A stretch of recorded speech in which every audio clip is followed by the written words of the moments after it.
महाभारत में एक ऐसे महान और विशिष्ट पात्र हुए जिन्हें स्वयं भगवान श्री कृष्ण ने अपने प्रिय वृंदावन वासियों के पास संदेश लेकर भेजा।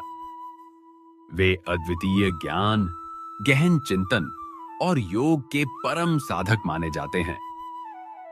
तो आज हम उस महान चरित्र उद्धव जी के जीवन, उनके ज्ञान और उनके आध्यात्मिक व्यक्तित्व को जानकर उन्हें प्रणाम करेंगे। उद्धव जी यदुवंश के वृष्णि परिवार से थे। वे श्री कृष्ण के पिता वसुदेव जी के भाई देवभाग के पुत्र थे। इस नाते वे श्री कृष्ण के चचेरे भाई थे। उद्धव जी भगवान श्री कृष्ण के परम मित्र, प्रिय सखा और उनके सबसे बुद्धिमान परामर्शदाता थे। उन्हें बृहस्पति का शिष्य माना जाता है क्योंकि उनकी बुद्धि अत्यंत प्रखर थी। उद्धव जी सांख्य योग और वेदांत के प्रकांड विद्वान थे। प्रारंभ में वे निर्गुण ब्रह्म के उपासक थे और बुद्धि को ही सर्वोपरि मानते थे।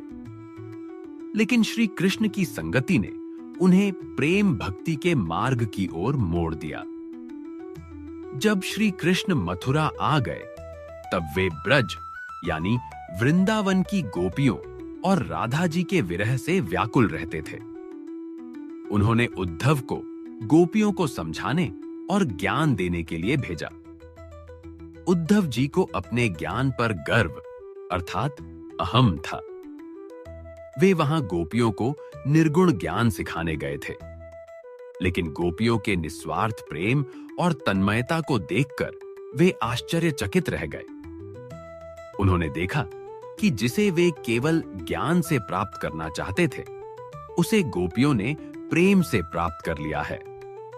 अंत में उद्धव जी ने गोपियों की चरण धूलि मांगी और प्रार्थना की, मैं इस ब्रज में कोई वृक्ष, लता अथवा तृण बन जाऊं, जिससे इन गोपियों की पदधूलि मुझे पवित्र करती रहे।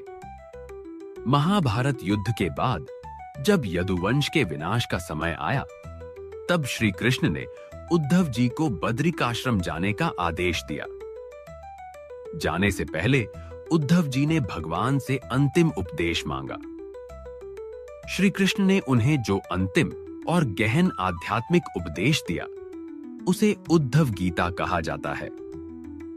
यह श्रीमद् भागवत के 11वें स्कंध का हिस्सा है। इसमें वैराग्य, भक्ति और आत्मज्ञान का सार है। उद्धव जी का जीवन हमें सिखाता है कि ज्ञान से श्रेष्ठ प्रेम भक्ति है।